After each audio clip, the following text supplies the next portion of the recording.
Hello there and welcome. My name is Michelle Foley. We've got this webinar here for you today. It's an information session and it's been designed to provide you with a bit of an introduction to the Certificate 3 in Individual Support Disability. What we're going to do is outline what you need to apply for the course and what to expect throughout your studies. Acknowledgement of country. Through our courses, we will be learning across Lutruwita. I would like to acknowledge with deep respect the traditional owners of this land, the Palawa and Pakana people, and pay respects to Tasmanian Aboriginal community elders, past, present, and emerging, who continue to care for country.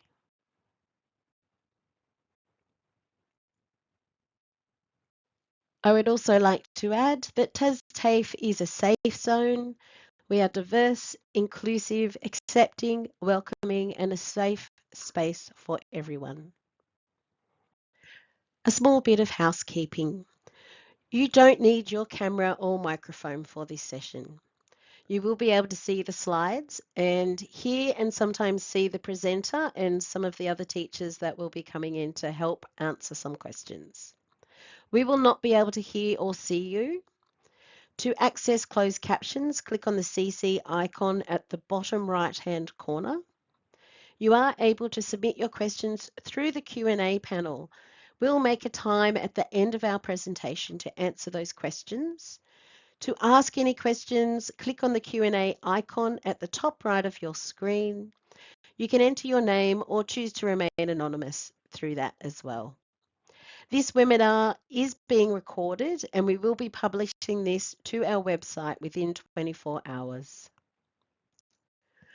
The Certificate 3 in Individual Support will provide you with the skills and knowledge to become a disability support worker. You will develop the deeper understanding of the following: what person-centered support is, what a range of different ways to support a person's skills, ability, and confidence, the importance of effective and professional communication, a support worker's role in working safely, and the importance of standards and frameworks relating to supporting people with disability. You might be asking, is this the right course for you? If you enjoy providing support and encouraging other people to achieve their goals, a career in disability sector might suit you. The following attributes will be useful to students studying in the course. So good communication and relationship building skills. Be good at solving problems, being physically active and be able to demonstrate initiative and to be able to work within a team. It's really important to being a support worker is about being supportive, respectful, flexible, resilient, and patient. So if some of those are resonating with you, then disability support work might definitely be for you. Let's have a little bit of a look at the pathway opportunities after completing the course. The Certificate 3 in Individual Support is a preferred entry-level pathway to disability support work in Tasmania. A lot of the people who complete the course have a very high chance of finding work. So the different job options available to people with a Certificate 3 in individual support include becoming a disability support worker, a personal care worker, employment support work, or having a look at community access work. Our mid-year enrolments are as follows. In the south, the course will be on at Clarence Campus from the 28th of July 2026 until the 31st of May in 2027. The course is on 3 days a week, face-to-face with a bit of blended online learning. It'll be Tuesdays, Thursdays and Fridays from 9 a.m. till 3 p.m. The course is also on in the Northwest at Devonport Campus. We'll also start on the 28th of July and go through until the 4th of June 2027. The course is 3 days, blended campus and online learning per week. It'll be on Tuesdays, Wednesdays and Thursdays, 9 a.m. till 3 p.m. We do have some entry requirements for the course, and they are as follows. You'll need to be able to provide a current National Police check, Schedule 1. This needs to be free of any kind of serious convictions. You'll also need to have a Working with Vulnerable People card. Volunteer status is just fine. You need to be the age of 18 by the course start date. Once you have all of that submitted, you'll need to complete a language literacy and numeracy and a digital literacy task. And once that's completed, you'll be able to book and attend a course conversation with one of our teaching staff. COVID vaccination is no longer required to enter the course. COVID vaccinations remain highly recommended as per Health Department advice. Some work placement hosts still require evidence of vaccinations, so this could include COVID or flu vaccinations. Applicants may be asked for a vaccination status record for their work placement host allocation. The requirements for vaccination do vary in the sector. This relates to the people we go out and support. If it is a part of the strategies of support due to compromised immune system, that everyone around them are fully immunized or vaccinated for COVID or flu, then that's what is the requirement to work with that person. We will negotiate that with you prior to going and out onto the different work placement. Let's take a look at the course units. The Certificate 3 in Individual Support has a total of 15 units of study which need to be completed. It consists of 9 core units, which are the foundational knowledge, and then there are 6 elective units to complete as well. You can see in this list below, we have 6 of the first of the 15 units. These are the introductory units and the units that you start with. On the left, we have the code, and on the right, we have the name of the unit. If you've done previous study in the past and you want to apply for a credit transfer for a course or a unit that you think you've done before, please be mindful and aware that it just needs to correlate and be exactly the same code that you see here. You can see here, for example, the list of units. We have follow safe work practices for direct client care, apply the basic principles and practices of infection prevention and control, communicate in community services, work with diverse people, work legally and ethically, and work effectively in disability support. We continue on with this slide with some other course units. We have Recognise Healthy Body Systems. Here you'll see one with an asterisk, so that is an elective unit. Work with people with mental health issues. And then we're going back to core units. Provide individualised support, facilitate empowerment of people receiving support, and support independence and well-being. And here are some of those elective units. So you'll be able to do your first aid certificate, you get your medication endorsement, so assist clients with medication, and the 2 specialisation disability units contribute to ongoing skills development using a strength-based approach and support community participation and social inclusion. You will learn in a range of different ways throughout the course, including face-to-face classroom learning, so that's on-campus delivery. We also offer virtual and online learning using Canvas or Zoom. Some of our Zoom sessions will be scheduled, but some of it might be some self-paced activities.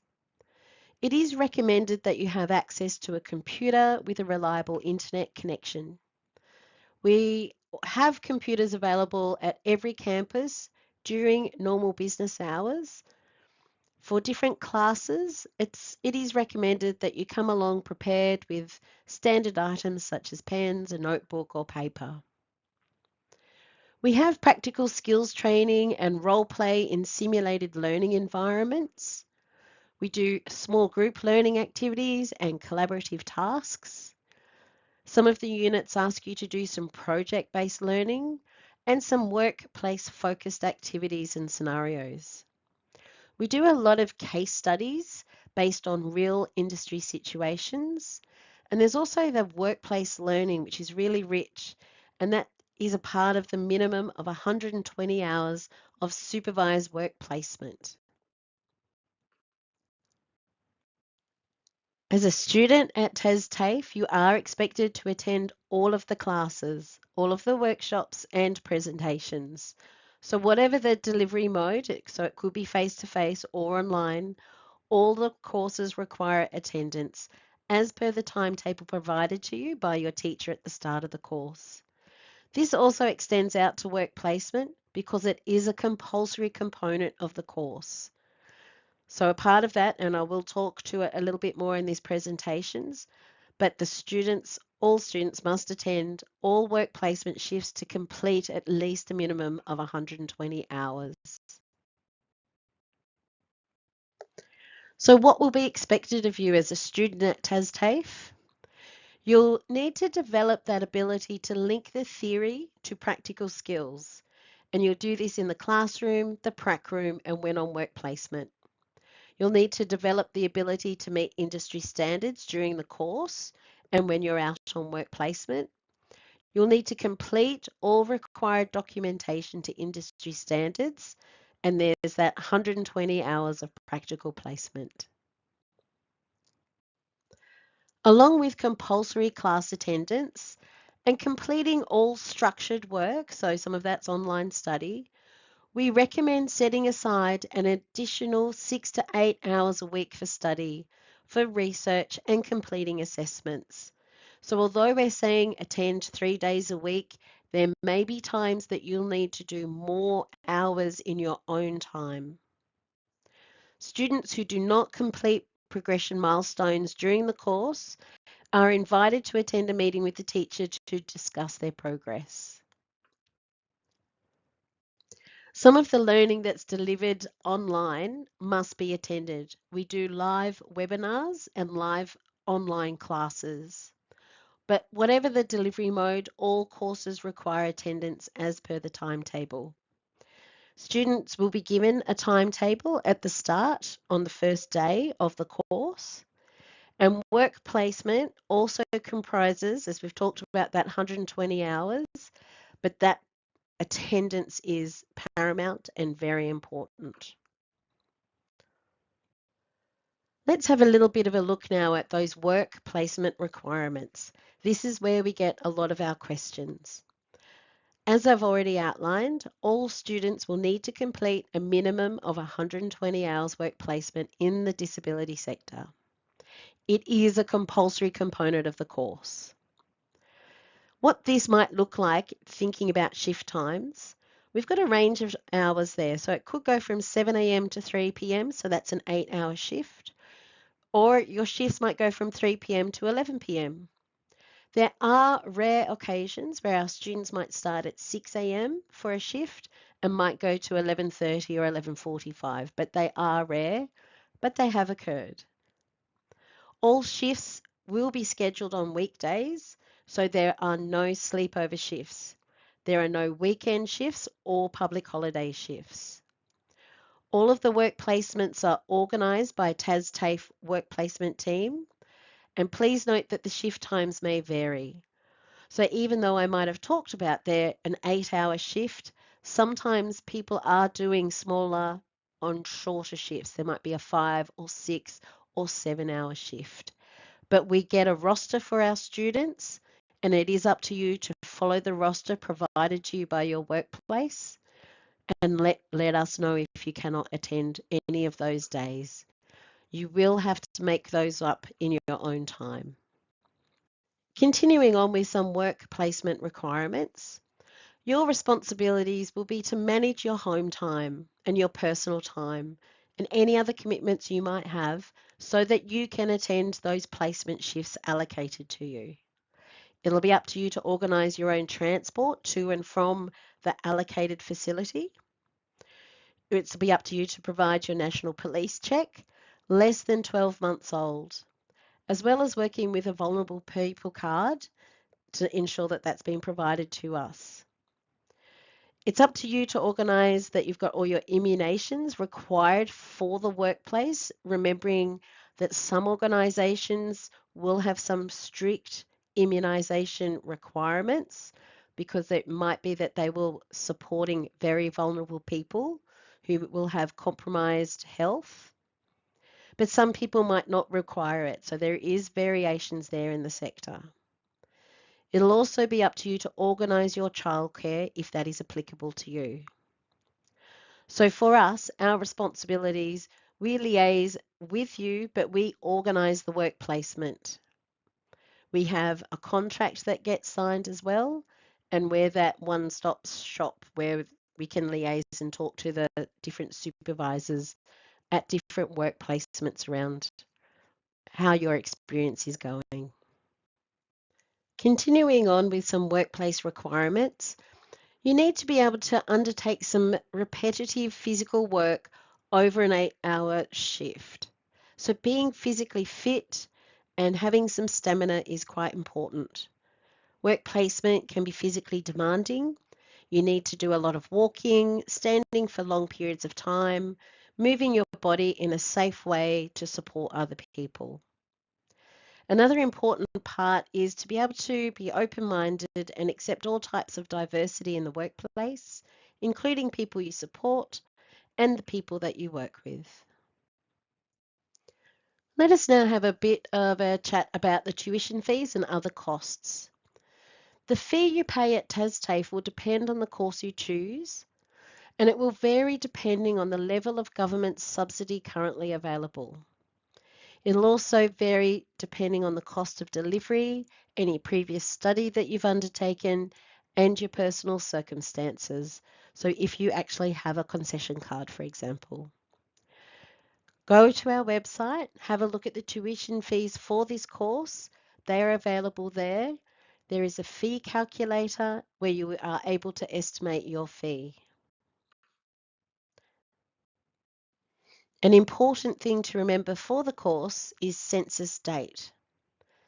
This relates to refunds.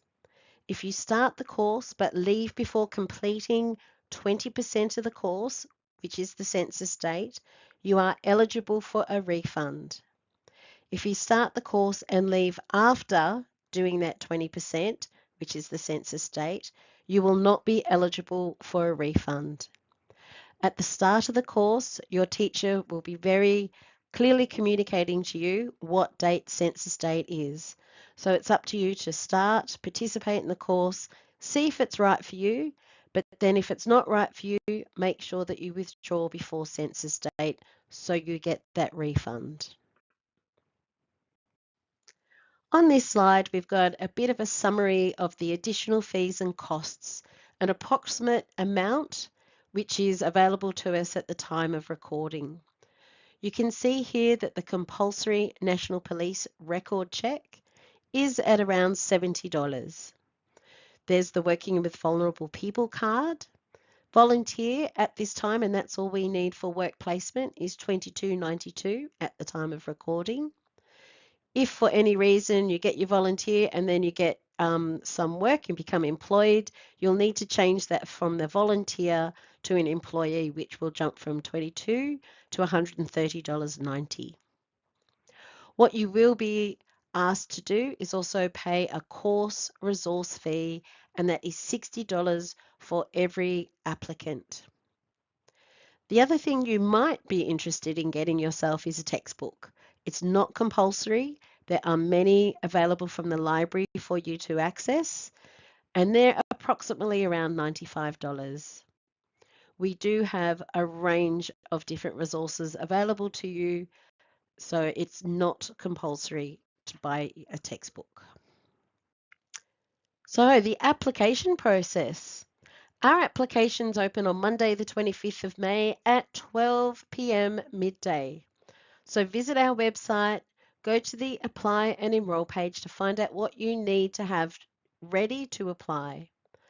As part of the application progress and before being offered a place in the course, you will be asked to complete a language, literacy, numeracy and digital literacy task. So a link will be provided to you via email, so keep an eye out for your emails for that to come to you so you can link in and get it done as soon as possible. A member of our team will contact you to book you in and ask you to attend a course conversation with one of our teaching staff And this just ensures that you're fully informed and understand the course requirements. So if you're still not sure and you've got more questions, you can actually ask them there at that course conversation.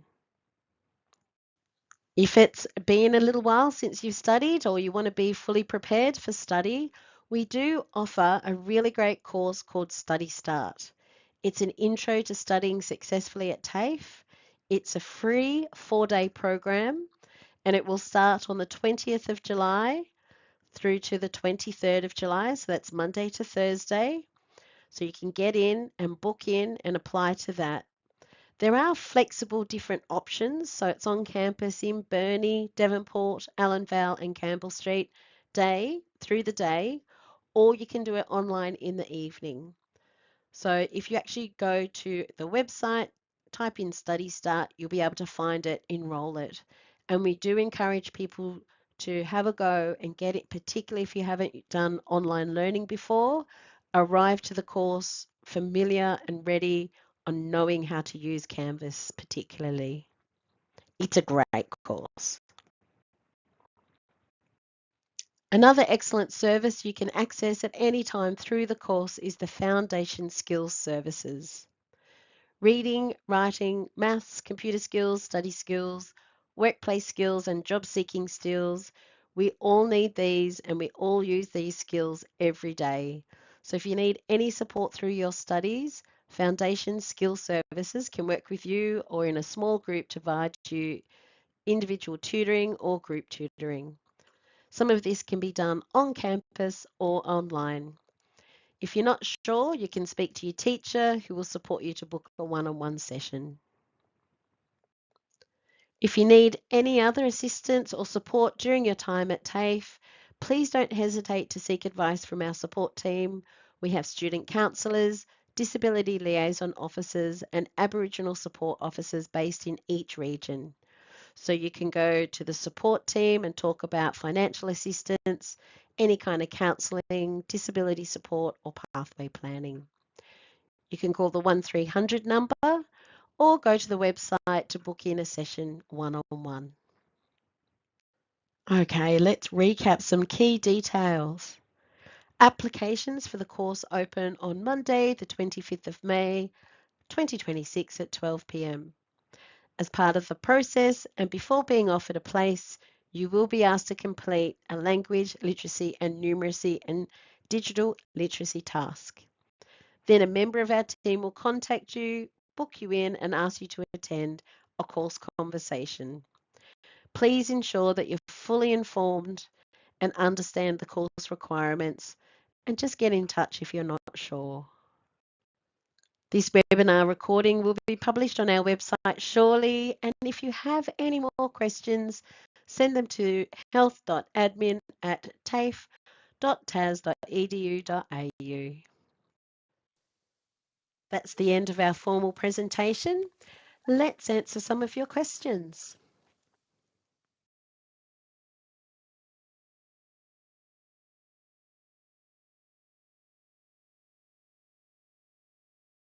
And hello, and we are now going live out there. So if I can see that there are a few people watching the session this morning. So if you have any questions that you'd like answered directly, please just put them in the Q&A over there. There are a few coming in and I'm about to post some. But first I'll just introduce, it's Michelle Foley talking here to you today. I'm joined with Scott Evesham and Matt Rigby in the South, who are the teachers. So if you'd like to say hello. Hi, everyone. Thanks for watching the session this morning. So I'm Scott. I'm one of the teachers in the individual support team in the South, and my specialisation is the individual support disability. So looking forward to applicants putting forward their interest in the Southern course at the Clarence campus, and happy to answer any questions you might have about that particular program. Great job with that narration, Michelle. Well done. Thank you, Scott. And so, yes, and that's a really good explanation there, Scott, that as you're one of the teachers in the South, Excuse me, my name is Michelle, and I'm joined also by Kirsty Allen, who's another teacher who'll be delivering the course in Devonport. Kirsty, would you like to say a quick hello? Hi everyone. It's great to be running this course here in Devonport, so I'm really looking forward to it. So if you're keen, get enrolled, and I look forward to meeting you. Excellent, thank you, Kirsty. I've had one question here. It is about work placement. So it is someone traveling from a different area wanting to come. Like, where does work placement get organised? So I just want to highlight there, we do work with you and ensure that your work placement isn't too far away from where you live. We don't want people travelling all over the place for many hours, particularly with the cost of fuel and everything at the moment. So we've got someone who's travelling to Devonport, but if you live, we aim to get your work placement close to where you live. So yes, that is a main consideration when we're actually organising and thinking about where people will be doing work placement. One of the other questions I received, do I need any previous experience to do the course? Any other teachers? One of my thoughts there is that it's really helpful to be able to know how to use a computer, because we do use an online learning management system called Canvas. So there is a lot of digital work that occurs. We do have access to computers, but that's why I will just, impress upon you all that it's really great to go and do that Study Start course, because they'll show you how to use Canvas. They'll show you how to use all of our systems, and it just makes it that first week and just starting the course just a little bit easier for everyone. Does anyone want to add anything there? Maybe Scott, you might have any other ideas around previous experience that would be helpful, or what are your thoughts? Yeah, thanks, Michelle. I certainly agree with all of that. So around Tasmania and around Australia, because this is a nationally recognised qualification, the Certificate 3 in individual support is considered the entry-level qualification. So it's not necessary to have a Certificate 1 or Certificate 2 to start the Certificate 3. But because those 15 units that Michelle showed us earlier in the presentation have set content, it's not really possible for us to deliver content outside of those units. So we do hope and expect that students will come to us with a base level of literacy, numeracy, digital literacy, and communication skills. So taking advantage of that Study Start program is great if you haven't studied for a long time, or you feel that your study skills might not be at Certificate 3 level. It's also great when you are enrolled to take advantage of the skills boost sessions that our support staff offer. If you have done some volunteer work, perhaps in community in the past, if you've been in a parenting role, if you've been in a caring role, if you've had experience with other community services organisations or contact with those organisations, you would come well prepared for this course, I'm sure. Kirsty, how about you? Anything to add to that? Hi, yeah, in regards to like the work experience side of things, there is, if you've been a parent or you've cared after a family member, that's excellent. You do also, there's many skills that you can actually transfer over into a support worker role. So no actual experience with specific supporting a person with disability is required. We hope to help you learn all those skills for you to go into the workplace, but there are transitional skills that you may already have. Exactly, so very true. I've just had a couple of extra questions come through here. I have a question from Casey, just asking if there is a full-time option for the course. So the course is not online full-time. We do a lot of simulated practical tasks. We do a lot of role play, and our assessments and our learning are delivered in that way. So people do need to come on campus and do need to practice and do those assessments. So there's not an online option, unfortunately.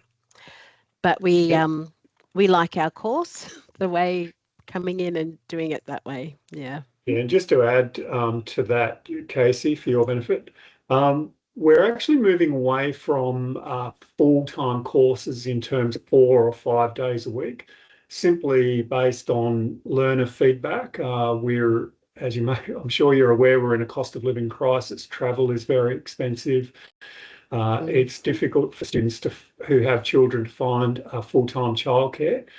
So this course, being 3 days per week, is considered full-time for Services Australia purposes, for Centrelink purposes.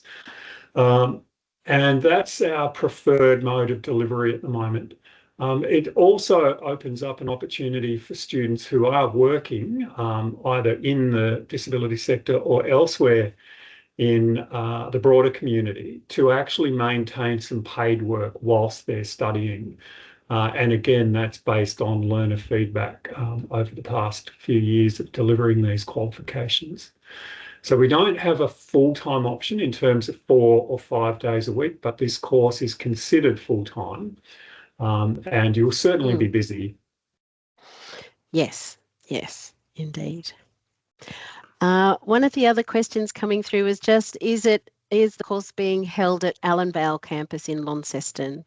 So not for this mid-year enrolment phase. We've got the course in the south at Clarence campus and in the northwest at Devonport. The next course over in Launceston at Allan Vale will be in 2027 and will be in February start dates. Yeah.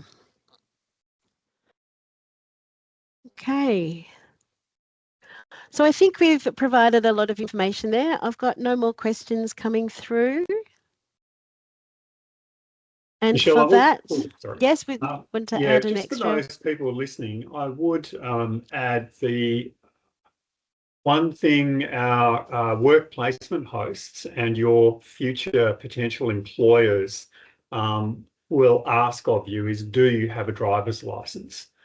So if you don't yet have a driver's license, but you have the capacity to get your learner's license, or you have the capacity to transition from a learner's to provisional license, I would strongly encourage that.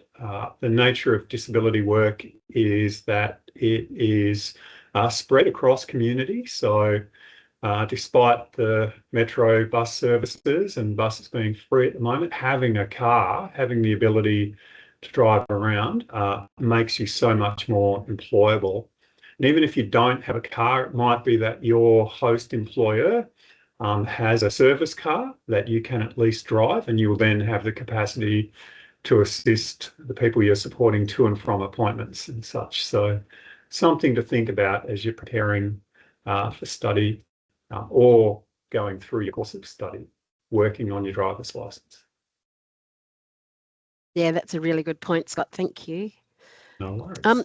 Another really good question has come in, and this is a question we do get asked quite a lot around people who need to take a break. They might be traveling or going overseas for a time during a time when the course is on. So someone's asking, I'm going away for 1 month in July. How will that impact the course? What we believe is that if you missing a week, usually if someone's going away for a week or they're sick, a week you can catch up on. But a whole month of the course, you'd probably miss way too much to be able to participate and go on, because there's so many assessments that you need to be present for and attend face to face.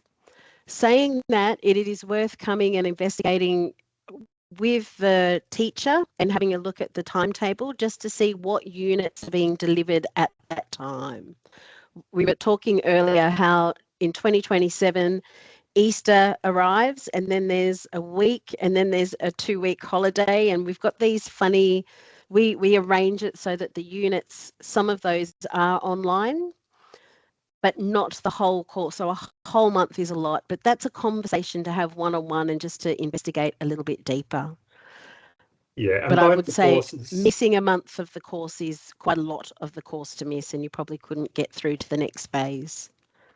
both the courses advertised start at the end of July. So if you're going away during July, that wouldn't be such an issue. You would have to manage your application process and make sure that you're able to attend one of the course conversations. But yes, if you are missing a month during the course, it would make it very difficult to catch you up. There are generous leave provisions throughout the course. So effectively, we'll be following the Tasmanian State School holiday timetables, and there will be some units, as Michelle said, that are self-directed, where you won't or you may not need to come onto campus. So it would be possible for you to arrange holidays that coincided with the holidays in your timetables, but that would be a question for you to bring to your course conversations and have a chat with one of your regional teachers directly. Excellent. Thank you, Scott. That's good. Someone else has asked about when the course will be on again in Burnie. So we will have that on again in February 2027. So thinking about next year, it'll be on in every site across the state, in the south at Clarence campus, I'm blanking, in Launceston, over at Allenvale as well, and again in Burnie. So it will be across all the regions in early 2027. Start date early 2027 for the South Campus, or does it only start mid-year each year? Jayesh, are you able to answer that? I'm not sure about start dates for 2027 programs in the South. Yep, no worries, Scott. Yes, at this stage, it's really difficult to confirm the start dates for 2027, but we'll definitely have another round of info week in October. So I'd suggest that you keep an eye out on our website, register your interest for the course, and then you will be notified when there's an info week, and then the offerings for 2027 hit all the regions along with South. Yeah. Great, thanks. Yeah. A lot of the 2027 dates will be at the info week available. That's in November at the end of this year. Yeah.